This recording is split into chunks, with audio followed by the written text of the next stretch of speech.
মুরব্বিয়ানেরা, তরুণ নওজওয়ানেরা, নবী ইব্রাহিম আলাইহিস সালামকে দিয়ে আমরা যে কাবা দেখতে পাই, এই কাবাকে তৈরি করানোর জন্য আমার আল্লাহ পাক রব্বুল আলামিন হুকুম করে দিল, ইব্রাহিম তোমার বেটাকে তুমি কুরবানি করো।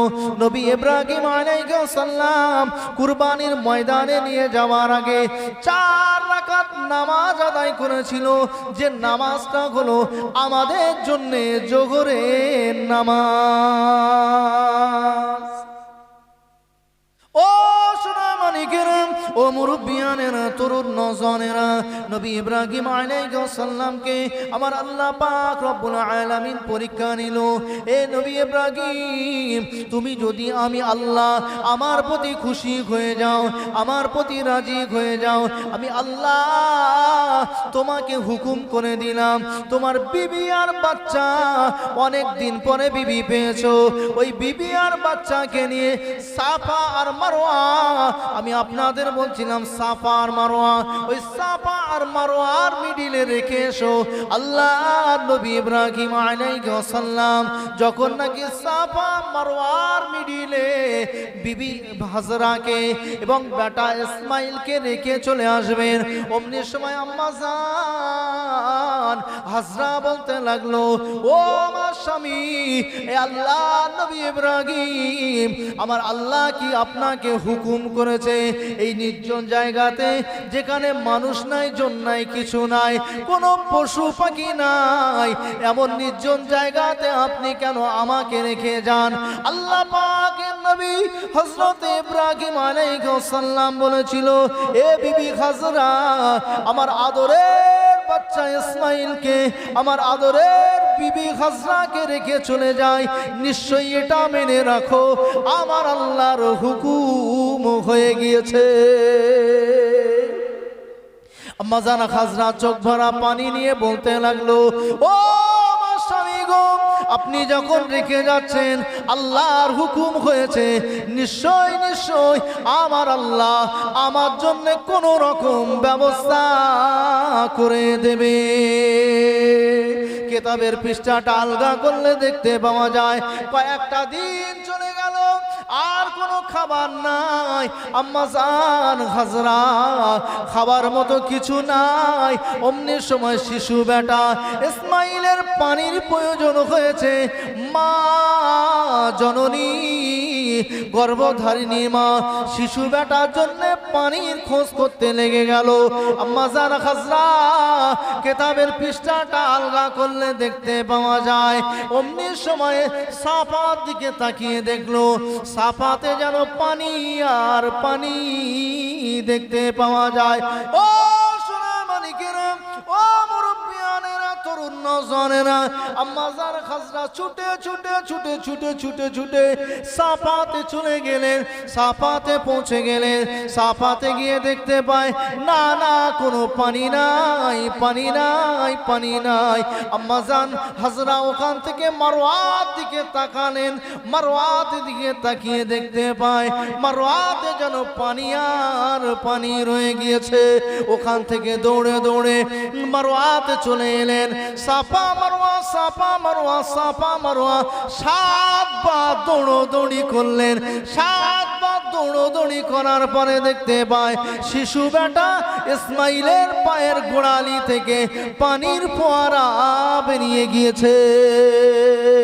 ও মানিকেরা, যে পানিটা আমরা এখনো পর্যন্ত সম্মানের সঙ্গে হাজী সাহেব আনলে একটুখানি পানির জন্য দৌড়ে দৌড়ে যাই, কোথায় আবে জমজমের পানিটা আমরা একটু পাবো। আবে জমজমের পানিটা এত সম্মানের মনে করি, ছোট বোতলটা নিয়ে সম্মানের সঙ্গে কোরআনের পাশে কিংবা শোকেসের উপরে রেখে দিই। আমাদের বাচ্চারা যদি একটু পেট ব্যথা বলে, বাচ্চাদের যদি একটু অসুস্থ মনে হয়, দৌড়ে গিয়ে ওই যে জমজমের পানিটা আমরা গিয়ে একটু খাইয়ে দিই। জোরে বলুন সুবহানাল্লাহ। ও পানিটা কোথাকার পানি বললাম? নবী ইব্রাহিম আলাইহিস সালামের বেটা ইসমাইলের পায়ের গোড়ালি দিয়ে বার হওয়া। আম্মা জান হাজরা প্রথম ওই মিডিল পয়েন্ট সাফা আর মারওয়া, আমি কিন্তু ওয়াজ ভুলে যাইনি, নবী বলেছে কিয়ামতের দিন মিজানের কাঁটা খাড়া করা হবে, দুদিকে দুটো বাটি হবে, একদিকে সাফা একদিকে মারওয়া, মনে রেখে দেখবে আবার হবে। তাহলে এই সাফা আর মারওয়ার মিডিল পয়েন্ট নবী ইসমাইল মা হাজরা দুজনে থাকতে লাগলেন, পানির প্রয়োজন হয়ে পড়েছে। দূরে তাকিয়ে সাফাতে দেখতে পায় পানি, আবার মারওয়াতে দেখতে পায় পানি। কোন হাজী সাহেব যদি মনে করে আমি সাফা মারওয়া সাই করব না, তার হজ হবে বলে মনে হয়? হজ হবে না, হজ হবে না। ওটাও একটা রকম। হজের যত কাজ আছে, আমাদের যত কাজ আছে, সব কিন্তু আল্লাহ অন্য নবীদের দিয়ে ঘটিয়ে রেখেছে, যেটা আমাদের নবীর উপরে ফরজ করে দিয়েছে। জোরে বলুন না সুবহানাল্লাহ। হাবিবকে বলে দিয়েছে, হাবিব তোমার উম্মত উম্মতিদের বয়স আমি কম দেবো, 50, 60, 70, 30 হার্ট অ্যাটাক করে মরে যাবে, তারা অনেক বয়স কম পাবে। কিন্তু সমস্ত নবীদের উম্মত উম্মতিদের নবীদের বয়স বেশি দিয়েছি, তাদের মালগুলোকে কেটে রেখে দিয়েছি, আমি তোমার উম্মত উম্মতিদের জন্য উপহার দিয়ে দিয়েছি। জোরে বলুন। তাহলে সেই সাফা মারওয়া যখন দৌড়দৌড়ি করছে, সাফার দিকে অপর দিকে মারওয়া পানি দেখতে পাচ্ছে। আমরা যখন খুব রোদ হয়, খুব রোদের সময়, তখন আমরা যখন রাস্তার দিকে যাই, রাস্তায় দূর থেকে দেখলে মনে হয় যে ওখানে মনে হয় পানি ঢালা আছে, হয় না? যেখানে একটু পিচ বেশি পড়েছে, দূর থেকে তাকালে মনে হয় ওখানে হয় পানি ঢালা আছে, না তো ধোঁয়া মতো মনে একটা উঠছে, দেখতে পাই না? এখন তার ওসব আর হয় না, হয় এখন তো বলতে গেলে গায়ে লেগে যায়, ওপর দিকে থুতু বললে নিজের গায়ে লেগে যায়, তাই না? এখন রাস্তায় আর বেশি পিচ তো দেয় না, বুঝলেন না? দেখবেন কোথায় আবার বেশিরভাগ ঢালাই হয়ে যাচ্ছে, পকেটে যাচ্ছে, গন্ডগোল তো জায়গায় হয়ে যাচ্ছে। তামাম রাস্তাগুলো শুধু কুচো ক্ষয় ভর্তি হয়ে গেছে। বাইক নিয়ে যেতে গেলে ব্রেক দিলে নিজের ভয় লাগে, ছিটকে এমন করে উঠে দৌড়চ্ছে, কারো রগে লাগে সঙ্গে সঙ্গে ওখানে গুলি করার মতো মরে যাবে। ভুল বলতে বলি মনে হয়? ও সোনা মানিকেরা, ও মুরব্বিয়ানেরা, তরুণ নওজওয়ানেরা, আল্লাহর নবী হযরত ইসমাঈল আলাইহিস সালামের আম্মা যখন নাকি দেখতে পেল সাফাতে পানি নাই, মারওয়াতে পানি নাই, সাফা মারওয়া দৌড়ি করার পরে আম্মা জান হাজরা দেখতে পেল ইসমাঈলের পায়ের গোড়ালি দিয়ে পানির ফোয়ারা বার হয়ে যায়। আম্মা জান দৌড়ে এসে মনে করলো মরুভূমির চতুর্দিকে বালিতে পানিগুলো হয়তো টেনে নেবে, পানিগুলো শুকিয়ে যাবে। আমার নবী পাক জানিয়ে দিয়েছেন, অমনি সময়ে আম্মা জান হাজরা ওই বালি থেকে নুড়ি পাথরগুলো খুঁটে চতুর্দিকে দিচ্ছে আর বলছে জমজম জমে যাও। আমার রাসূলুল্লাহ বলছেন, আমার হাবিবুল্লাহ বলছেন, আমার নবী বলছেন, আম্মা জান হাজরা যদি না জমিয়ে দিত, আম্মা জান হাজরা যদি না জমিয়ে দিত, আমার আল্লাহ ওই পানিটার এত ফোয়ারা দিয়েছিল, এত পাওয়ার দিয়েছিল, এত ক্ষমতা দিয়েছিল, তামাম দুনিয়ার কোণে কোণে ওই পানিতে ভরপুর হয়ে যেত।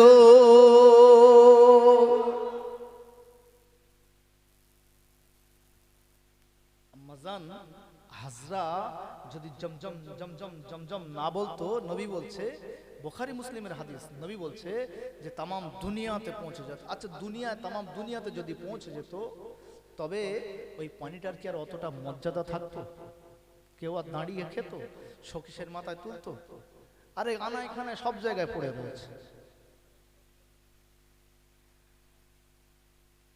কটা কথা বলবো। আচ্ছা জান্নাতের ভিতরে তো নবী আদম আর হাওয়া ছিল, জান্নাতের মধ্যে। তাহলে জান্নাতের ভিতর থাকলে তো আর জাহান্নাম বানানোর দরকার ছিল না, আমরা তো জান্নাতের মধ্যেই হতাম সব, নাকি? ও সোনার মানিকেরা, ও মুরব্বিয়ানেরা, তরুণ নওজওয়ানেরা, আল্লাহ পাক রব্বুল আলামিন নবী আদমকে বানালেন। নবী আদমকে বানিয়ে কটা কথা আমি আপনাদেরকে বলবো। নবী আদমকে বানিয়ে জান্নাতের মধ্যে রাখলেন। জান্নাতের মধ্যে যখন মন খারাপ হলো, আম্মা জান হাওয়া আলাইহিস সালামকে বানালেন। আমার আল্লাহ পাক বললেন, ওয়ালা তাকরাবা হাযিহিস শাজার ফাতাকুনা মিনাজ জালিমিন। এ আদম শুনে রাখো, জান্নাতের মধ্যে সব জায়গায় তুমি চলাচল করো, জান্নাতের সব নাজ নিয়ামত ভোগ করতে থাকো, কিন্তু আমি আল্লাহ জানিয়ে দিলাম, ওয়ালা তাকরাবা হাযিহিস শাজার, খবরদার ওই গাছের কাছে যেও না। আমি আল্লাহ জানিয়ে দিলাম, ফাতাকুনা মিনাজ জালিমিন, তুমি কিন্তু জালেমদের অন্তর্ভুক্ত হয়ে যাবে। কে বলছে? আল্লাহ বলছে, খবরদার ওই গাছের কাছে যেও না। তাহলে নবী আদম আর আম্মা জান হাওয়া যদি গাছের কাছে না যেত, আমরা জান্নাতের ভিতর থাকতাম। দর্শক আল্লাহুম্মা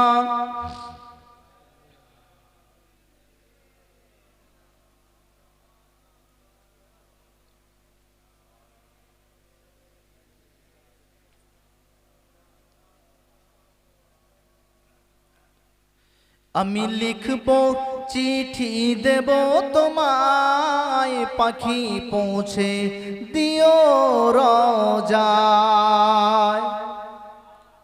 সুবহানাল্লাহ হবে না জোরে? আমি লিখব চিঠি দেব তোমায়, পাখি পৌঁছে দিও রোজায়। আমি থাকব বসে আশা,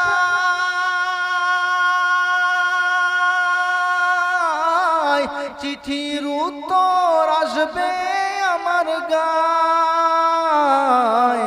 আমি লিখব চিঠি দেব তোমায়, পাখি পৌঁছে দিও রোজায়। কবে আসবে মদিনার পায়গাম, গায়ে বাঁধব হাজিদের ঘেরাম। আমি থাকব বসে আশায়, চিঠির উত্তর আসবে আমার গায়। আমি লিখব চিঠি দেব তোমায়, পাখি পৌঁছে দিও রোজায়। আমি ঘুরব মদিনার চারিপাশ, দু চোখে দেখব সবুজই গুম্বাদ। আমি লিখব চিঠি দেব তোমায়, পাখি পৌঁছে দিও রোজায়।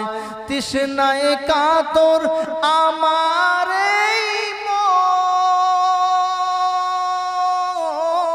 তৃষ্ণা মিটাবে কূপে জমজম।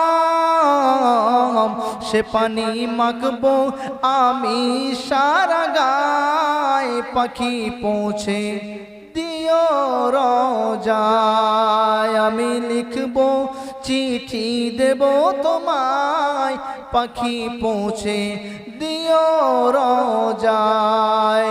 যে প্রেমের চাদর অয়েস কনির গায়, সে প্রেম নসিব করো গো আমায়। আমি লিখব চিঠি দেব তোমায়, পাখি পৌঁছে দিও রোজায়। আল্লাহুম্মা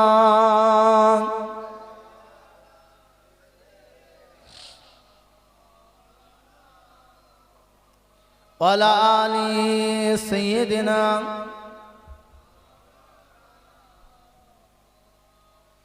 ও সোনার মানিকেরা, ও মুরব্বিয়ানেরা, তরুণ নওজওয়ানেরা, আমার আল্লাহ পাক রব্বুল আলামিন জান্নাতের মধ্যে নবী আদমকে বলে দিলেন, এ আদম আমি আল্লাহ তোমাকে হুকুম করে দিলাম, আমি আল্লাহ তোমাকে বলে দিলাম জান্নাতের ভিতরে সমগ্র নাজ নেয়ামতগুলো তুমি ভোগ করো, কিন্তু না না না আমি আল্লাহ বলে দিলাম খবরদার জানো ওই গাছের কাছে যেও না। আমি আল্লাহ জানিয়ে দিলাম তুমি যদি ওই গাছের কাছে পৌঁছাও ফাতাকুনা মিনাজ জালিমিন, তুমি জালেমদের অন্তর্ভুক্ত হয়ে যাবে। ও সোনার মানিকেরা, ও মুরব্বিয়ানেরা, তরুণ নওজওয়ানেরা, লম্বা চড়া ঘটনা বোঝানোর জন্য শুধু একটু বলি, ওই দিনে যদি আমার নবী আদম যদি জান্নাতের ওই গাছের কাছে না যেতেন তবে তো আমরা জান্নাতের ভিতরে থাকতাম। ও সোনার মানিকেরা, কোন কথা আমি আপনাদেরকে বলবো, আল্লাহ নবী দিন ও দুনিয়ার বাদশাহ হাবিবুল্লাহ আমার আপনার নবী, দয়ার নবী আমার, কোন এক তারিখে মদিনার মসজিদে নববী শরীফে বসে বসে সাহাবাদেরকে নিয়ে বক্তব্য দিচ্ছেন। নবী আমার সাহাবাদেরকে নিয়ে বক্তব্য দিতে দিতে একটুখানি উঠে চলে গেলেন। আল্লাহ নবী সাহাবারা কেউ জানে না আমার রাসূলুল্লাহ কোথায় চলে গিয়েছেন, আমার রাসূলুল্লাহকে খুঁজে পাওয়া যায় না। অনেক সময় পার হওয়ার পরে একদিকে হযরতে আবু বকর, অপরদিকে হযরতে ওসমান, অপরদিকে হযরতে আলী, অপরদিকে হযরতে ওমর, চারদিকে চারজন সাহাবা সঙ্গপঙ্গ নিয়ে খুঁজতে লাগলো। আমার রাসূলুল্লাহকে খুঁজে পাওয়া যায় না, আমার রাসূলুল্লাহকে খুঁজে পাওয়া যায় না। আল্লাহ নবী দিন ও দুনিয়ার বাদশাহ হাবিবুল্লাহর প্রাণ প্রিয় সাহাবা হযরতে আবু হুরায়রাও খুঁজতে বার হয়ে গেল। হযরতে আবু হুরায়রা খুঁজতে খুঁজতে খুঁজতে খুঁজতে আমার রাসূলুল্লাহ কোন একটা খেজুরের বাগানের মধ্য দিয়ে যেন একটু আওয়াজ আসে, আমার রাসূলুল্লাহ গুনগুন গুনগুন গুনগুন সুরে উম্মতি উম্মতি উম্মতি বলে কাঁদতে লাগছে। ও সোনার মানিকেরা, কিতাবের পৃষ্ঠাটা আলগা করলে দেখতে পাওয়া যায় নবী সাহাবা হযরতে আবু হুরায়রা অমনি সময়ে একেবারে রাস্তা চতুর্দিকে বন্ধ, খেজুরের পাতার খাদিগুলো দিয়ে ঘেরা, ঢোকার মতো কোনো রাস্তা নাই। পানির একটা নালা দেখতে পায়, ওই নালা দিয়ে রোগা সোগা জীর্ণ শীর্ণ হযরতে আবু হুরায়রা ভিতরে প্রবেশ করতে লাগলো। ভিতরে প্রবেশ করে দেখতে পায় আমার রাসূলুল্লাহ সিজদাতে পড়ে উম্মতি উম্মতি উম্মতি বলে কাঁদতে লাগছেন।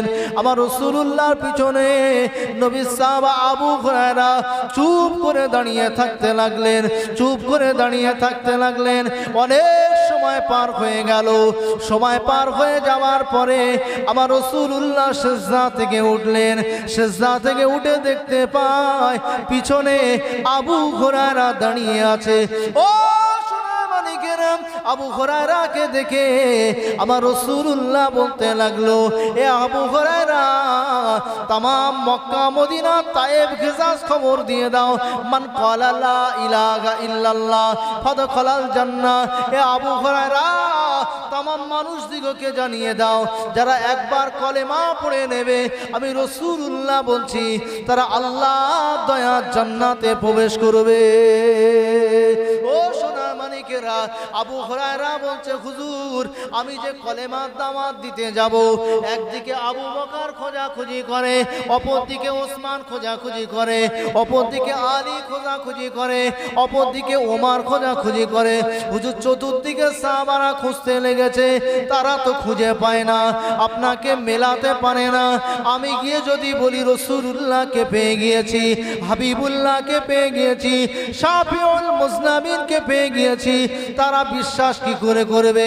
হুজুর বিশ্বাস করার মতো কিছু আপনি আমাকে দেন।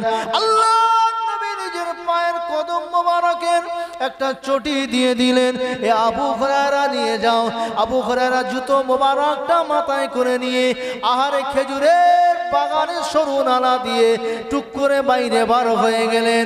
বাইরে বার হয়ে গিয়ে অমনি সময় বলতে লাগলো, মান ক্বালা লা ইলাহা ইল্লাল্লাহ ফাদখালাল জান্নাহ, মান ক্বালা লা ইলাহা ইল্লাল্লাহ ফাদখালাল জান্নাহ। আল্লাহর নবী সাহাবা হযরত আবু হুরায়রা যখনই দাওয়াত দেওয়ার জন্য চিল্লাতে লাগলো, সম্মুখে পড়ে গেল আমার নবী সাহাবা হযরত ওমর ফারুক রাদিয়াল্লাহু তাআলা আনহু।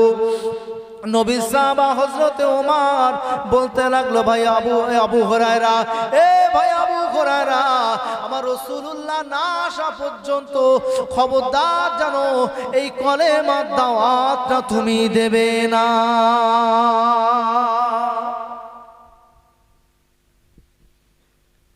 মেম্বার যদি একটা কথা বলে আর প্রধান যদি একটা বলে, কোনটা মানবেন আপনারা? মেম্বার একটা কথা বলেছে, মেম্বার ধরো বলেছে চালগুলো 2 টাকা কেজি দাও, প্রধান বলেছে ফেঁকি দাও, কার কথা মানবেন? প্রধান বড় না মেম্বার বড়? প্রধান বড়। তাহলে প্রধানের কথা নিতে হবে। তাই নবী ধরুন প্রধান, নবী প্রধান না, আরো উচ্চ রাঙ্কের, কিন্তু বোঝানোর জন্য বলছি আমার নবী তার সমতুল্য করে শেষ করতে পারবো না আমরা, তার সমান কেউ নেই। লা ইলাহা ইল্লাল্লাহ মুহাম্মদ রাসূলুল্লাহ। আল্লাহ বলছে আমার যেমন সমতুল্য কেউ নয়, আমার হাবিবেরও তেমন কেউ নাই। জোরে বলুন না।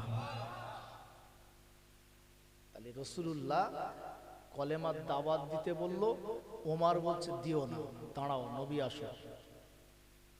আবু হুরায়রা দৌড়চ্ছে, লাফ মেরেছে, একটা লাফ মেরে দৌড়াচ্ছে কলেমার দাওয়াত দেবে। ওমর রেগে গিয়েছে, একটা চড় মেরেছে, এক চড়ে বেহুশ হয়ে গেছে। ওমর তো পিকাওয়ালা সাহাবা, আর যে রসুলের গর্দান কাটতে এসেছিল, গর্দান কাটতে এসে কলেমা পড়ে। রসুলের দোয়া ছিল ওটা, রসুল চেয়েছিল আল্লাহ হয় আবু জেহেল নাই ওমর, এদের কাউকে আমার দলে করে দাও। নবীর দোয়া ওমরের জন্য কাজে লেগে গিয়েছিল। জোরে বলুন না সুবহানাল্লাহ। সে ওমর ফারুক বলছে আবু হুরায়রা দাঁড়া, ও না দাঁড়িয়ে বলছে মান ক্বালা লা ইলাহা ইল্লাল্লাহ ফাদখাল জান্নাহ, আমার নবী বলেছে আমি দাওয়াত দেব। যেই একটুকুন দৌড়েছে, এক চড়ে বেহুশ, জ্ঞান আসে না। ওমর চুপচাপ দাঁড়িয়ে পাশে দাঁড়িয়ে কাঁদছে। রাসূলুল্লাহ এসে গেলেন, খেজুরের বাগান থেকে বার হলেন। এ ওমর, আবু হুরায়রা এখানে পড়ে কেন? হুজুর আমি একটু মেরেছি। কেন মারলে বাবা? রাসূল আবু হুরায়রার গায়ে হাত দিয়েছে, আবু হুরায়রা উঠে দাঁড়িয়ে গিয়ে চোরে বলুন না, চোখ ভরা পানি নিয়ে বলছে হুজুর আপনার ওমর আমাকে মেরেছে, আপনি বললেন কলেমার দাওয়াত দিতে, আর ওমর আমাকে মেরেছে। ওমর তুমি মারলে বাবা?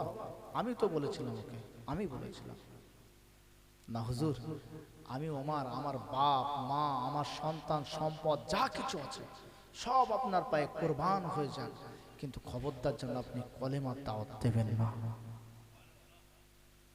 তাহলে এতে করে কি বোঝা যায় যে নবীর থেকে কি ওমরের বুদ্ধি বেশি হয়ে গেছে? বেশি হয়েছে না। ও সোনার মানিকেরা, ও মুরব্বিয়ানেরা, তরুণ নওজওয়ানেরা, মায়েরা, বোনেরা, বেটিরা, আল্লাহর নবী বলল বাবা ওমর, ও বাবা ওমর, কেন আমি এই কলেমার দাওয়াত দিতে মানা করেছো? আমার দেওয়া কলেমার দাওয়াত দিতে মানা করেছো, নিষেধ করেছো। ওমর ফারুক বলেছিল হুজুর আপনি যদি এই কলেমার দাওয়াত দিয়ে দেন, মান ক্বালা লা ইলাহা ইল্লাল্লাহ ফাদখালাল জান্নাহ, যারা একবার কলেমা লা ইলাহা ইল্লাল্লাহ পড়ে নেবে তারা আল্লাহর দয়ার জান্নাতে চলে যাবে। হুজুর তারা কেউ আপনাকে নবী বলে মানবে না, আল্লাহকে আল্লাহ বলে মানবে না, কোরআন তারা তেলাওয়াত করবে না, নামাজ তারা পড়বে না। হুজুর আমি ওমরের বাপ মা, আমি ওমরের সম্পদ সন্তান সব আপনার পায়ে কুরবান হয়ে যাক, খবরদার যেন এই কলেমার দাওয়াতটা দেবেন না। আল্লাহ পাক রব্বুল আলামিন জিবরিলকে পাঠিয়ে দিল, এই জিবরাইল আমার হাবিবকে বলে দাও ওমরের কথাটাই সঠিক হয়ে গেল। ও সোনা মানিকেরা, ও মুরব্বিয়ানেরা, তরুণ নওজওয়ানেরা, আমি এই কথাটা বোঝানোর জন্য এত দূর এলাম। আম্মা জানা খাজরা বলল জমজম জমজম জমজম জমে গেল। আম্মা জানা খাজরা যদি না জমিয়ে দিতেন তবে নবী বললেন তামাম দুনিয়ার কোণে কোণে পৌঁছে যেত। তাই আমার আল্লাহ একদিকে ইসমাইলের গোড়ালি দিয়ে পানি দিয়ে দিল, অপরদিকে আমার আল্লাহ হাজরার মাথায় বুদ্ধি দিয়ে দিল। হাজরা অমনি সময়ে জমজম জমজম জমজম বলে জমিয়ে দিল। ও সোনামানিকেরা, আমি বোঝাতে বোঝাতে বলতে লাগলাম, ও সোনামানিকেরা, ও মুরব্বিয়ানেরা, তরুণ নওজওয়ানেরা, এইখানে যদি বসে বসে বসে বসে আমরা চুপ করেও থাকি নেকি লেখা হবে। আল্লাহ পাকের নবী জানিয়ে দিল, আল্লাহর বান্দা বান্দিরা যখন নাকি তারা এই রকম মজলিসের দিকে যায়, আমার আল্লাহ বলতে থাকে ফারিস্তারা, এ আমার ফারিস্তারা, আমার বান্দা বান্দিরা জান্নাতের বাগানে যাবে। দুনিয়ার এমএলএ এমপি প্রধান যাবে, তাদের বডিগার্ডের প্রয়োজন আছে, কিন্তু আমার বান্দা আমার জান্নাতে আসবে। আমি আল্লাহ তোদের হুকুম দিলাম, প্রতিটা বান্দা বান্দির সঙ্গে দুজন করে ফারিস্তা তোমরা বডিগার্ড হিসাবে চলে যাও।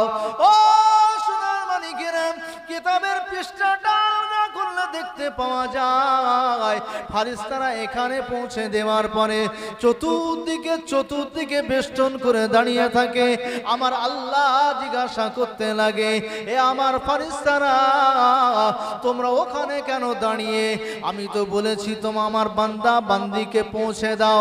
আল্লাহর ফারিস্তারা জবাব দিয়ে বলে, আল্লাহ আপনার বান্দা বান্দিরা এখানে বসে বসে বসে বসে আপনার প্রশংসা করে, নবীর প্রতি দরুদ পড়ে, আমাদের শুনতে বড় ভালো লাগে। আবার আল্লাহ জানিয়ে দেয়, ফারিস্তারা শুধু দাঁড়িয়ে নয়, আমার ওই বান্দা বান্দিদের সাক্ষ্য হয়ে যাও। কিয়ামতের ময়দানে আমি আল্লাহ চাইলে তাদের জীবনের গুনাহ রাশিকে মাফ করে দেব।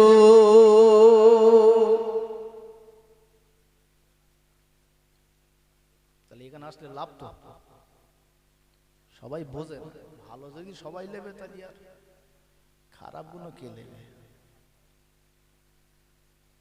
যাদের নসিব ভালো হবে তারা এখানে এসে বসে থাকবে, আর নসিব যদি খারাপ থাকে তাহলে গন্ডগোল হয়ে যাবে। এখানে দরুদ শরীফ পড়বেন, তাতেও নেকি। সুবহানাল্লাহ বলবেন, তাতেও নেকি। আলহামদুলিল্লাহ বলবেন, তাতেও নেকি। বাড়ি বসে বললে নেকি হবে না? হ্যাঁ হবে না, কথা বলছি। কিন্তু জোহরের নামাজ বাড়ি পড়লেও নেকি হবে, জমা থেকে পড়লেও নেকি হবে, হবে না? তাহলে জোহরের নামাজ বাড়ি পড়লে আপনার 100টা নেকি হবে, আর জমা থেকে পড়লে 27 গুণ মানে 2700 নেকি হবে। কোনটা নেবেন? তাহলে আমরা তো লাভ বুঝি নাকি? লাভ বুঝি। তাহলে আমাদের জমা থেকে পড়া ভালো, তাহলে আরো 2600 যোগ হয়ে গেল, তাহলে ওই নেকিটা তো ভালো। আচ্ছা, জমাতে নামাজ পড়া কি ফরজ? জমাতে নামাজ পড়া কি ফরজ? তো জমাতে নামাজ পড়া, কিন্তু তার তো একটা দিক আছে না, সুন্নত ওয়াজিব ফরজ জায়গাটা দিক আছে, কি নফল জায়গাটা হবে তো সুন্নতে মুআক্কাদা। জোহরের 4 রাকাত নামাজ আগে পড়তে হয় সুন্নতে মুআক্কাদা। আপনি যদি গিয়ে জমাত দাঁড়িয়ে গিয়েছে তথাপি আপনার পরে পড়তেই হবে ওটা। ফজরের 2 রাকাত সুন্নাত নামাজ সুন্নতে মুআক্কাদা, আগে যেটা গিয়ে জমাত দাঁড়িয়ে গিয়েছে আপনি পরে পড়ে দিতে হবে, জোহরের আগে পড়ে দিতে হবে, ওটা সুন্নতে মুআক্কাদা। জমাতটাও সুন্নতে মুআক্কাদা, দলবদ্ধভাবে পড়া সুন্নত মুআক্কাদা। তাহলে বাড়ি বসে সুবহানাল্লাহ বললেও নেকি হবে, এখানে বসেও নেকি হবে, কিন্তু এটা কিনে কি হবে আর ওটা কিনে কি হবে? ওটা আমি একা আল্লাহর প্রশংসা করেছি, আর এটা আল্লাহর প্রশংসা শুনতে এসে প্রশংসা করেছি। দলবদ্ধর ব্যাপার এটা, ওটা একার ব্যাপার। তাহলে এখানে তো নেকি বেশি হবেই। একবার যে জায়গায় বসে দরুদ শরীফ পড়বেন, ওই দরুদ শরীফ পড়লে আমার রাসূল বলছে আলাইহি আশারা, একবার অন্তরের সঙ্গে যদি দরুদ পড়ে নেওয়া হয়, আলাইহি আশারা, আল্লাহর রহমত 10 বার বর্ষিত হয়। জোরে বলুন না সুবহানাল্লাহ। তাহলে এখানে বসে যদি দরুদ শরীফ পড়েন তাতেও তো লাভ নাকি? আমার নবী বলছে, যারা দরুদ আমি নবী আমার প্রতি পড়ে, আমি রসুল তার জন্য সুপারিশ না করে আল্লাহর দয়ার জান্নাতে কদম রাখবো না। এমন একজন নবী আমরা পেয়েছি, সৌভাগ্য আমাদের। আল্লাহ চাইলে পারতো আদম নবীর, ঈসা নবীর, মুসা নবীর, আরো যত নবী আছে তাদের উম্মত করে আমাদের পাঠাতে পারতো। সে আদম থেকে নিয়ে আমাদের রুহু তো সব একসঙ্গে বানানো নাকি? না, আলাদা কথা। কিয়ামত পর্যন্ত যত রুহু আসবে সব কিন্তু একসঙ্গে বানানো। তাহলে আল্লাহ আমাদেরকে ভালোবেসেছে বলে আখিরি পয়গম্বরের উম্মত করেছে। জোরে বলুন না সুবহানাল্লাহ। কত ভালোবেসেছে আমাদেরকে। আমার রসুলও আমাদেরকে ভালোবেসেছে। আমার রসুল আমাদেরকে ভালোবেসেছে, মহব্বত করেছে। আমার রসুল চলে যাচ্ছেন তখনও বলছে, আল্লাহ আমি মুহাম্মদ চলে যাব, তবে আমার উম্মতদের উপায় কি হবে? আমার উম্মতদের উপায় কি হবে? আজরাইলকে প্রশ্ন করছে যে আমি চলে যাব, আমার যাবার বাদে আমার আল্লাহ তো এটা সংবাদ দেয়নি, আমার উম্মতদের উপায় কি হবে? আমি রসুল চলে যাব, তাদের রাহবার, তাদের পথ প্রদর্শক চলে যাব। একটুখানি ওয়েট করো আমার ভাই, জিবরাইল একটু আসার সময় দাও। জিবরাইল এসে বলছে, হুজুর আপনি চিন্তা করবেন না, আপনার উম্মতদের দায়িত্ব, উম্মতীদের দায়িত্ব স্বয়ং আমার রব আল্লাহ নিয়ে নিয়েছে। আমাদের দায়িত্ব কে নিয়েছে?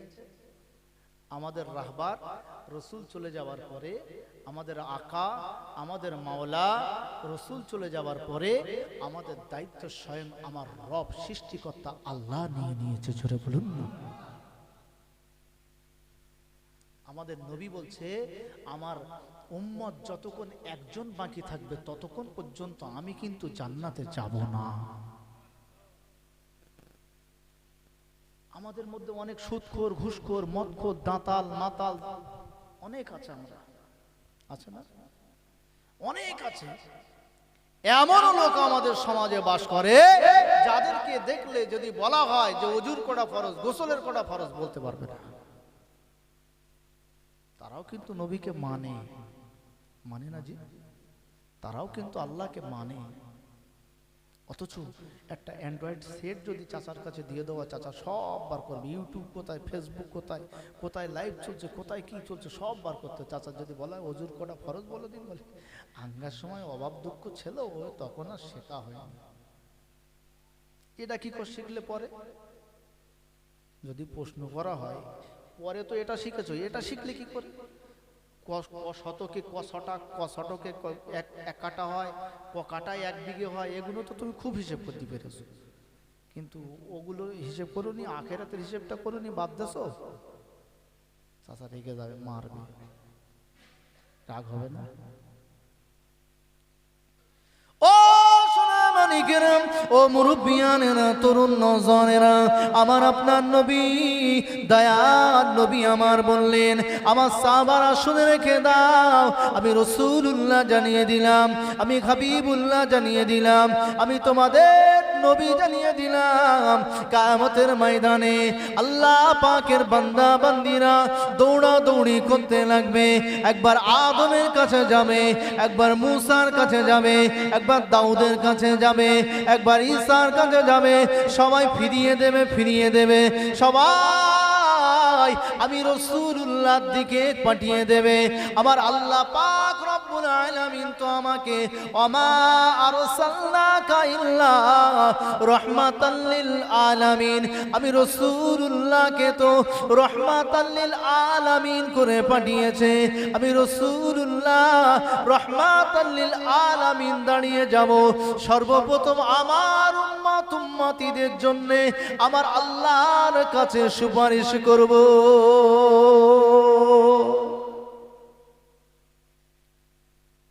আমার উম্মতীদের জন্য আগে সুপারিশ করব। আমরা সেই উম্মত, কিন্তু দিনে একবারও নবীর নামে দরুদ পড়ার কথা মনে পড়ে না আমাদের। নবী চলে যাবে তখন আমাদের কথা ভাবছে, তামাম জিন্দেগি ভাবছে। আচ্ছা, এখন কি রাসূল আমাদের কথা ভাবেন না? এখনো ভাবছে। কিন্তু আমরা এমন হতভাগা, দিনে কেউ একজন বলুন তো, আমি রমির প্রতি 10 বার দরুদ শরীফ পড়ি। রাস্তায় চলতে তো কি হয়েছে, রাস্তায় চলতে চলতে একটু দরুদ পড়ি। দরুদ শরীফ পড়লে কেউ মারবে নাকি? নেকি হবে। একবার ওয়াহিদ নবী বললেন, একবার পড়লে আলাইহি আশারা, 10 বার আল্লাহর রহমত বর্ষিত হয়। আর একবার বলুন না।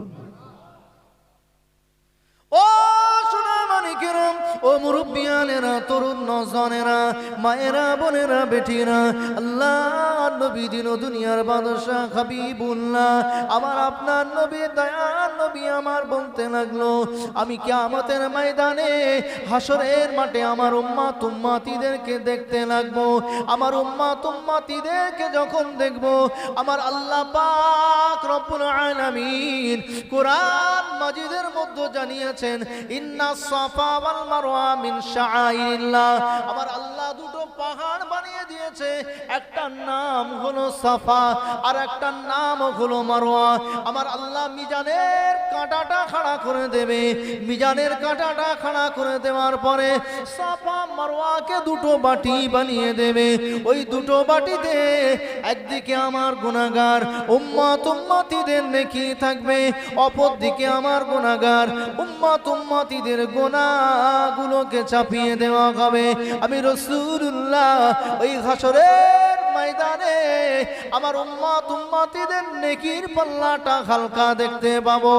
নবী, দয়ার নবী আমার জানিয়ে দিয়েছেন, এ আমার সাহাবারা, আমি রাসূলুল্লাহ জানিয়ে দিলাম, আমি হাবিবুল্লাহ জানিয়ে দিলাম, আমি তোমাদের নবী জানিয়ে দিলাম, আদ-দুনিয়া সিজুল লিল মুমিনিন ওয়া জান্নাতুল লিল কাফির। সুবহানাল্লাহটাও ধার থাকবে নাকি? থাক, বাড়িকে বলবে, এখানে বলার দরকার না। ও সোনামানিকেরা, ও মুরব্বিয়ানেরা, তরুণ নওজওয়ানেরা, মায়েরা, বোনেরা, বেটিরা, আমার নবী, দয়ার নবী আমার বললেন, আদ-দুনিয়া সিজুল লিল মুমিনিন ওয়া জান্নাতুল লিল কাফির।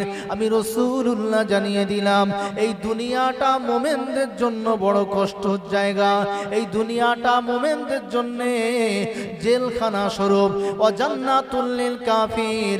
কিন্তু আমি নবী জানিয়ে দিলাম, কাফেরদের জন্য এই দুনিয়াটা জান্নাত স্বরূপ। মুমিনদের কষ্ট না, এটা ইমানদারদের কষ্টের জায়গা। আজকে যারা ইমানদার তাদের সোশ্যাল মিডিয়া আমরা দেখছি, এখানে ওখানে ধরে ধরে মারছে, শুধু মুসলমান বলে, ইমানদার বলে, তাই না? এটা কষ্টের জায়গা, তো নবী বলে গিয়েছে।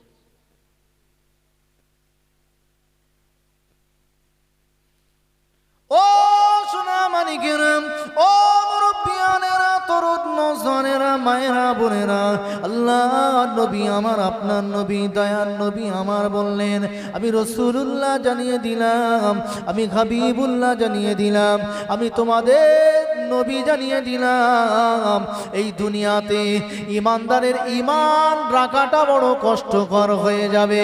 কিন্তু না না না, আমি রাসূলুল্লাহ বলছি, দুনিয়ার জমিনে কিছু কিছু জায়গা আছে, যে জায়গাতে গেলে আমার উম্মত উম্মতিরা, আমার আল্লাহর বান্দা বান্দিরা শান্তির সঙ্গে মন ভরে জান্নাতি ফল ভক্ষণ করবে। এরকম চাঙ্গা দরকার। হাত নাড়ালি 24 পরগনার লোক না? হ্যাঁ, 24 পরগনার লোকের হাত নাড়ালি বুঝতে হবে কি হুগলি হাওড়া নাকি।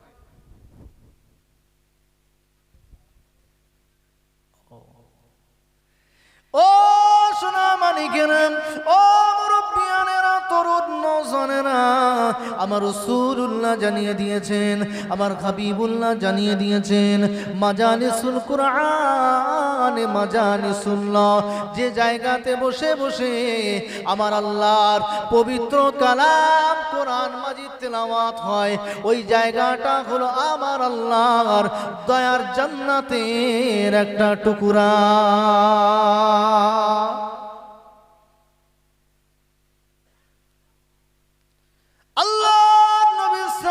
জিজ্ঞাসা করেছিল, ইয়া রাসূলুল্লাহ, ইয়া হাবিবাল্লাহ, হুজুর দুনিয়ার জমিনে আর কি কোনো জান্নাতের বাগান আছে? আমার রাসূলুল্লাহ বলেছিল, মা বাইনা মিম্বারি ওয়া রাওজাতি ওয়া রাওজাতুম মির রিয়াজিল জান্নাহ।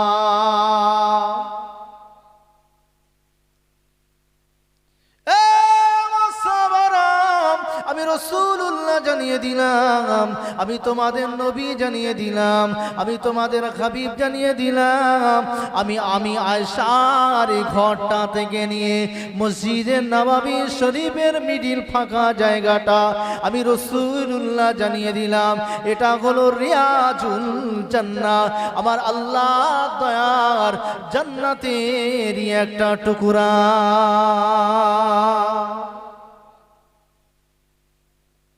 হাজী সাহেব যারা হজ করেছে, রিয়াজুল জান্নাতে নামাজ পড়ার জন্য মারপিট করতে লাগে, ঠেলাঠেলি গুতোগুতি। আমি ওখানে 2 রাকাত নামাজ পড়ব, 1 রাকাত পড়লে 50,000 পাও। দেখেছেন, 1 রাকাত পড়লে 50,000 রাকাত নেকি পাবে। হাজী সাহেব গুতোগুতি করছে ওখানে নামাজ পড়ে, যার শক্তি আছে গিয়ে সামনে জায়গা পেয়ে যাচ্ছে। ও সোনা মানিকেরা, ও মুরব্বিয়ানেরা, তরুণ নওজওয়ানেরা, আল্লাহর নবী দিন ও দুনিয়ার বাদশাহ হাবিবুল্লাহ, আমার আপনার নবী দয়ার নবী সাহাবারা বলতে লাগলো, হুজুর আমরা দুটো জায়গাকে বুঝলাম, এক মাজালিসুল কুরআন মাজালিসুল্লাহ, যে জায়গাতে আল্লাহর পবিত্র কালাম কোরআন মাজিদ তেলাওয়াত হয়, ওটা হলো জান্নাতের টুকরা।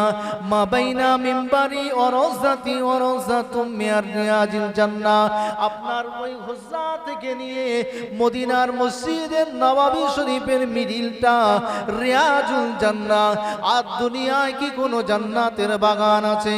আমার আপনার নবী দয়ার নবী আমার বলেছিল, এ আমার সাহাবারা, আমি রাসূলুল্লাহ জানিয়ে দিলাম, যে জায়গাতে বসে বসে কোরআনের কথা আলোচনা হয়, হাদিসের কথা আলোচনা হয়, আল্লাহ রাসূলের কথাবার্তা আলোচনা হয়, যে জায়গাতে বসে বসে দ্বীন আর শরিয়াতের কথাবার্তা আলোচনা হয়, আমি রাসূলুল্লাহ বললাম ওটা হলো জান্নাতেরই একটা বাগান। আমার সাহাবারা শুনে রাখো, আমার উম্মত উম্মতিরা দুনিয়ার জমিনে জান্নাতের বাগানে যাবে, জান্নাতি ফল খাবে। হুজুর জান্নাতের বাগানে জান্নাতি ফল কেমন করে দুনিয়ার জমিনে? নবী আমার জানিয়ে দিয়েছিল, এ আমার সাহাবারা, যে জায়গাতে সারা শরিয়াতের কথা আলোচনা হয়, আমার বান্দা, আমার উম্মত উম্মতিরা, আল্লাহর বান্দা বান্দিরা সে জায়গাতে গিয়ে সুবহানাল্লাহ, আলহামদুলিল্লাহ, কলেমা শরীফ, দরুদ শরীফ, জিকির আজকার যা কিছু করবে সমস্ত যেন এক একটা জান্নাতি ফল ভক্ষণ করে নিল। ও সোনার মানিকেরা, নবী সাহাবারা বর্ণনা করেন, আল্লাহর বান্দা বান্দিরা যখন গাজীপুরের জমিনে জলসার জন্য বাড়ি থেকে নিয়াত করে বার হয়ে গেল, আমার আল্লাহ পাক তার নামায় আমলে নেকি আর নেকি লিখতে শুরু করে দিল। ও সোনার মানিকেরা, আমার রাসূলুল্লাহ জানিয়ে দিয়েছেন, ওই জায়গাতে গিয়ে আল্লাহর বান্দা বান্দিরা যদি সুবহানাল্লাহ না বলে, আলহামদুলিল্লাহ না বলে, কলেমা শরীফ না পড়ে, দরুদ শরীফ না পড়ে, যদি ঘুমিয়েও যায়, যতক্ষণ পর্যন্ত বসে থাকবে, প্রতিটা নিঃশ্বাস টানাতে তাদের যেমন আরাম হয়, আমার আল্লাহ সঙ্গে ফারিস্তাদেরকে হুকুম করে দেয় 10টা করে নেকি লিখে দাও।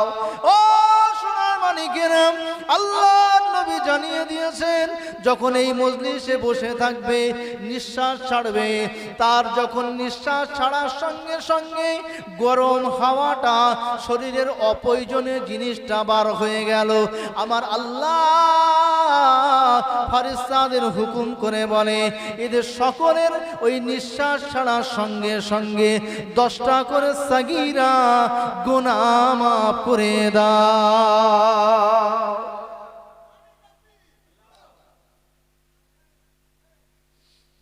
তাহলে এখানে আসার পরে কবার নিঃশ্বাস নিয়েছেন আর কবার ছেড়েছেন গুনেছেন তো নাকি? গুনে রাখা যায় না। তাহলে একবার টানলে 10টা নেকি, একবার ছাড়লে 10টা গুনাহ মাফ। আর একবার আস্তে করে বলুন না সুবহান। অনেক জায়গায় দেখেছি একটু আস্তে বলতে বললে উল্টো গিয়ারে কাজ হয়, জোরে বলতে বললে আস্তে বলে, ওই জন্য উল্টো গিয়ার মেরেছেন আর কি। তাহলে যারা এখনো বাড়ি বসে আছে, কুটুম খাওয়াচ্ছে আর রাস্তায় ঘুরে বেড়াচ্ছে, এরা কি ওই নেকিটা পাবে বলে মনে হয়? নবী তো বলেছে এখানকার কথা, তারা বাড়ি বসে কুটুমের সঙ্গে আড্ডা দিচ্ছে, ওরা জীবনে নেকি পাবে?